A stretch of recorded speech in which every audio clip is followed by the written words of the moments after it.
What's up, guys? So we're out here doing an adventure and decided we might want to take the train. I'm gonna go ahead, get inside, get checked in and ticketed, and we're gonna ride the 422 Texas Eagle up to from where I live up to Chicago, and then ride on the Capital Limited from Chicago to Pittsburg.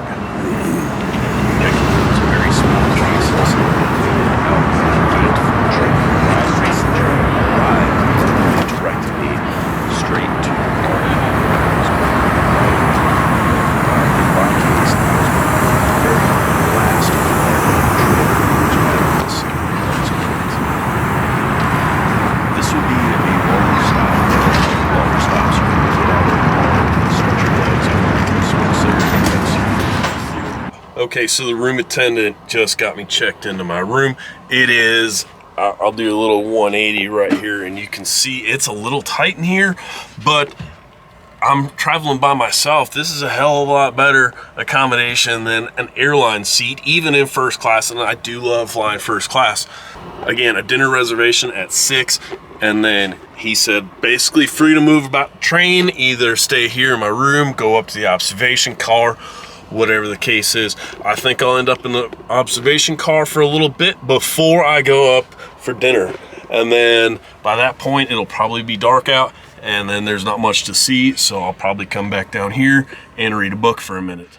Turned out to be a good idea to go and sit in the observation car leaving El Paso on the way to San Antonio, because as it turns out, the Texas Eagle is 2 trains. It is the Sunset Limited from San Antonio to Los Angeles, but from Chicago down to San Antonio, it is also the Texas Eagle, and they do not have the observation cars, and they have the older style dining cars on the Texas Eagle going from San Antonio up to Chicago. The observation car is unique in that it is available to any ticketed passenger regardless of class. It is just on a first come, first served basis, so if their seat is open, you're free to sit in it.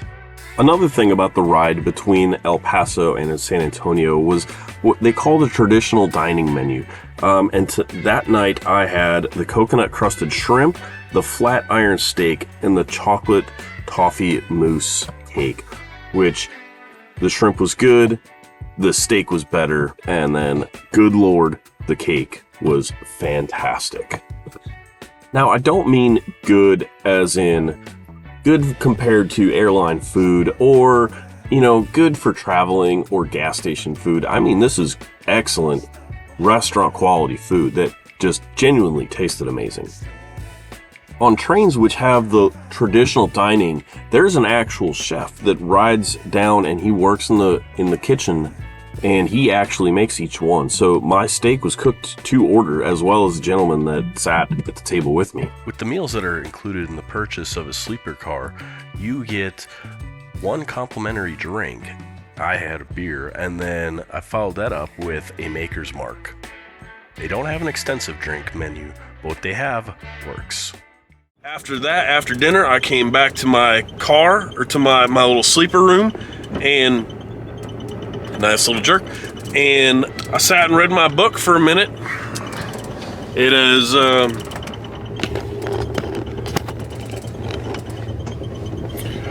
the Haynes manual for the NASA Mercury space capsule. I sat back here, I had my drink and read my book, and then I just had the flight attendant, train attendant, conductor, I don't know, employee, very nice lady. She came and turned my roomette into and did the bed. So let me try and show you what this is all about. She asked me if I wanted to sleep on the top or on the bottom. I told her on the top. So, there we go. This room's a little cozy, but it is just the right size for 1 person, right? I'm traveling by myself. With 2 people, I would recommend it's something that you like and can tolerate being in a close proximity with. But anyways, this basically just flops down and latches into place, and then we got some straps to keep you from rolling out of bed. And I'm gonna get changed into my jammies, and then it'll be night time for me, and I'll see y'all in the morning. Okay, so let's take a look real quick at the bathroom and at the shower facilities. As you can see, the bathroom is very similar to an airline. And on my train, there were 3 bathrooms and 1 shower room per train. Space is pretty decent, although it's a little too small to be showering with somebody. And towels are provided, however, soap and shampoo are not, so you'll need to bring those with on your trip. Good morning. So I just had a shower, and I'm gonna go ahead and get ready to go out for breakfast. Now, it was a decent night's sleep. It wasn't the greatest, but I've definitely had worse sleep in a hotel, and I've stayed in hotels all around the world. And I don't know about you, but when I travel and I'm staying in hotels, I don't normally get the greatest sleep. So while I was missing my ghost bed and everything that I've got from them, this really wasn't that bad. Also, my boss told me that I should make sure that I got a little bit of crazy here. It's not too bad. My boss told me that I should be documenting this. So, Mike, C8 Corvettes are f***ing ugly, and they're not fast. So that's just to see if he's paying attention or not. Cruising at 30,000 feet, I would have missed this paraglider guy and the little adventure he was going on. For breakfast, I decided to go with the omelet. And unlike some other people who have reviewed Amtrak's food, I wouldn't call it a prison omelet at all. As I sat enjoying my breakfast, I kept looking out the side window, and this is what I kept seeing. Small town America in its awesomeness. Everything that you would miss flying over at 30,000 feet. My car attendant saw me walking around with a camera and informed me that I should try filming from the back of the train, and this quickly became one of my favorite spots to film. It's a very unique perspective for your travels. Definitely can't do this while you're driving. Views like this really made me appreciate the travel, and I'm really looking forward to traveling by train on some of the other routes that Amtrak has to offer, specifically the California Zephyr, the Empire Builder, and the Southwest Chief. If you weren't aware, Amtrak tries to time their trains so that you're passing through the very scenic parts of the country during daylight hours.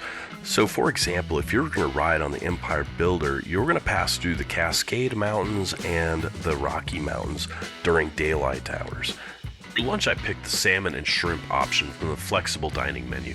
Paired with a salad and a Coke, I found this to be a pretty good tasting lunch. As pleased as I was with lunch, it doesn't quite compare to the traditional dining from the night before, however it is still pretty good. I have a feeling we'll be seeing this option for lunch again. One thing to keep in mind is that Amtrak doesn't own the tracks. They are owned by the freight companies, Union Pacific, BNSF, CSX, and Norfolk Southern. Amtrak really just borrows the rails. The freight companies don't care about a perfectly smooth ride. What they care about is that the freight gets from point A to point B. That being said, the rails aren't perfectly flat. The train does move about side to side, and there are some front and back movements as the train sways side to side and accelerates and decelerates. It's really not all that bad, and you do get used to it after a while. If you can be on a cruise ship or fly in an airplane in turbulence, you can ride on a train. I cannot read a book while riding in a car without getting motion sickness, but I had no problem reading my book throughout the 4-day trip to Pittsburg. Another interesting aspect about the freight companies owning the tracks is something that I didn't really experience much on my trip, but other people have mentioned it, is that occasionally you'll be on a stretch of single track and a freight train will be heading in the opposite direction. The passenger train will pull off onto a siding and wait for the train to pass. The train is capable of making up times though, and at times we were going up to 80 miles an hour, although right now we are traveling at 69. Nice. When I say that the train is capable of making up time, it was 2 hours late getting into El Paso, but we pulled into Chicago 40 minutes early. So they can make up time if they're running behind. One way that the train is capable of making up time is by simply going faster where there are clear tracks ahead of them. Each Genesis locomotive has up to 4,250 horsepower, and my train had 2 of them. Another way is by reducing the time spent at individual stations. Between St. Louis and Chicago, many of our quote-unquote fresh air stops, which is code for smoke breaks, were reduced in time to nothing more than to let on and off ticketed passengers.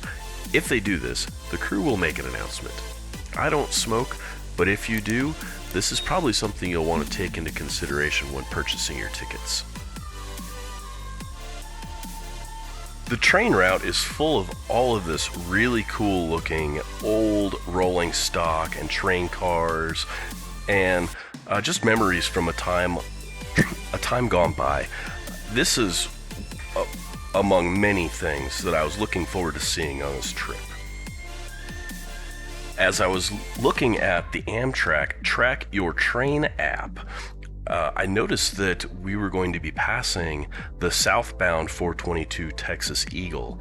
So I moved from my sleeper car room to another spot on the train that would have a better view, and then my camera died. So I switched to my cell phone, but all it did was take a couple of still pictures. So this is what I have of us passing the southbound train. Pictures don't really do this justice. It was pretty cool to see in person. So they just called the sleeping car passengers for dinner, which I don't know if I've explained on this video yet, but your meals are included with the price of your ticket. So while my tickets for this trip were not really that cheap, you could not drive from here to Pittsburgh for the price that I paid and have a room to stay in and have 3 meals a day. So I'm gonna head upstairs and go have dinner and see what we have. Ever since I got the idea to take one of these long cross-country trains, I've been watching a YouTube channel with a gentleman called Jeb Brooks, and that's where I did a lot of my research about travel. He definitely didn't have anything but having Maker's Mark and Coke with dinner. Normally I don't water my drinks down with Coke, but this seemed like a decent exception. While I waited for dinner, I thought it was rather interesting that you place your lunch and dinner reservations while you're having breakfast. One of the things that Jeb did talk about on his channel on most of the trains that he's ridden was about the meatballs. So naturally I felt like I also had to try them and compare to his. Now, like Jeb, I was not really a big fan of the meatballs. That's not to say that they weren't good, but I lived in Italy for 2 years, so I'm very judgmental when it comes to Italian food. Let's just say I won't be getting them a second time when I ride the train in the future. Still, though, a very pleasant dining experience.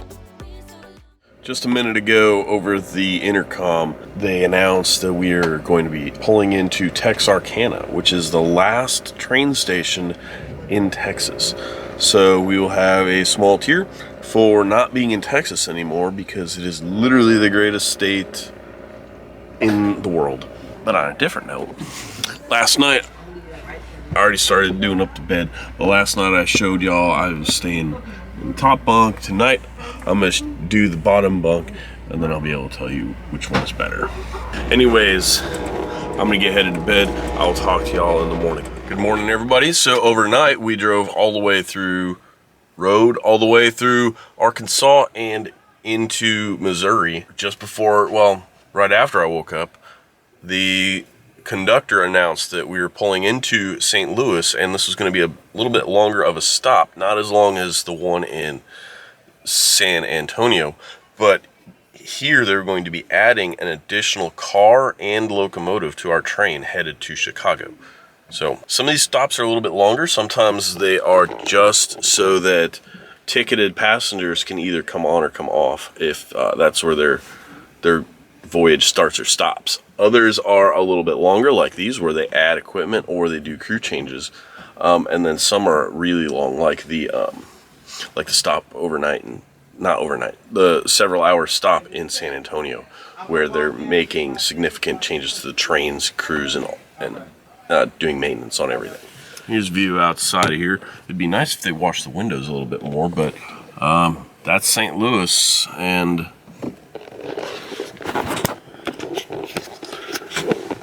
like always, there's not much to see of St. Louis, or not much worth seeing. So in a minute, I'm going to go upstairs and go to the dining car for breakfast.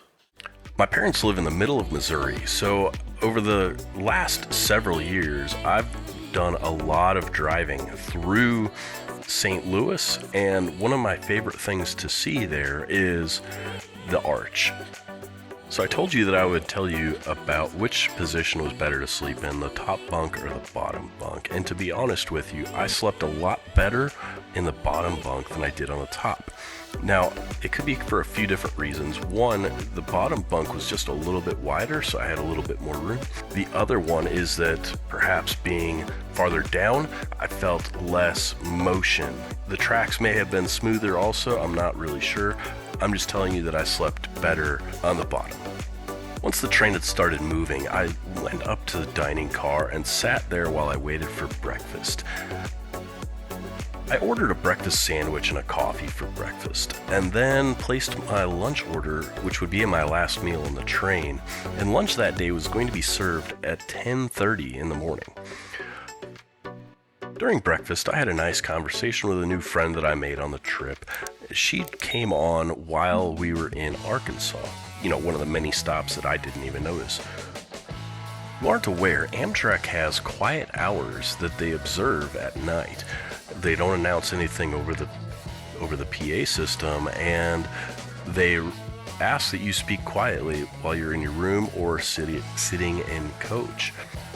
If you are scheduled to depart the train, the cabin attendant will come and wake you up if you are sleeping or remind you that you are at your stop.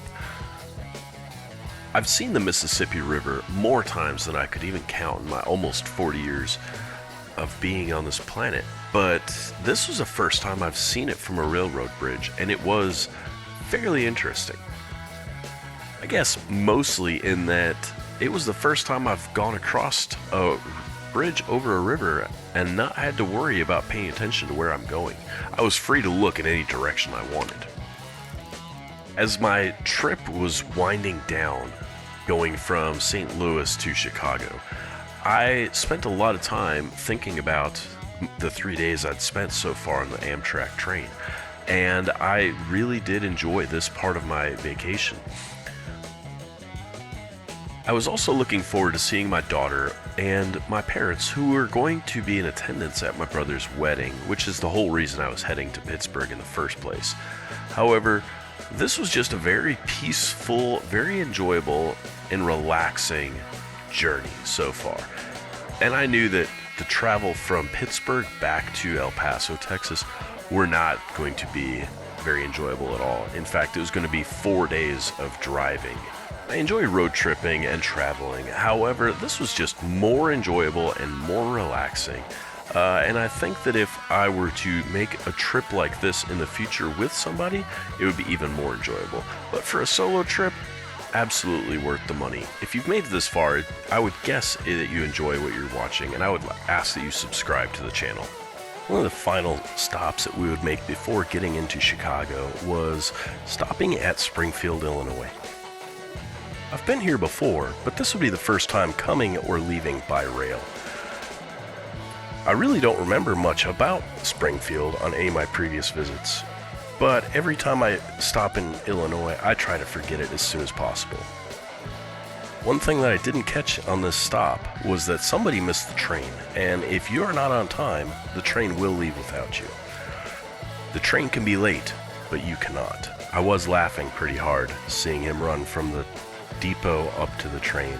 And over the 3 days that I would be riding on the Texas Eagle, I would frequently find myself looking out the window and marveling at how fast we were going. It's of no surprise, though, that each Genesis locomotive has 4,250 horsepower, and my train had 2 of them. We were not traveling as fast as that CH-47. Named after a tribe from the Pacific Northwest, the Chinook a workhorse of a rotary wing heavy lift airframe, which is unbelievably fast in addition to having a large weight capacity that it can lift. There are many stories of its escorting Apache helicopters asking the Chinook to slow down. For lunch, I had the salmon again because it was so good the first time. And then sat and pondered my journey while waiting for the train to arrive in Chicago. It had been a fantastic trip up to this point, and I really was not looking forward to it ending. I could have gone for several more days on the train, but all good things must come to an end. Once the train had arrived in Chicago, I stepped off and into Union Station, Chicago. One of the things I found very interesting in this whole adventure is that most of the train stations are called Union Station. I had walked through the terminal and then back up to street level, which another interesting thing is that most of the station is underground. Anyways, I walked up to the ground level, walked to the hotel, and then met my friends that live in Chicago. They took me to get Chicago deep dish pizza and then to a scotch tasting.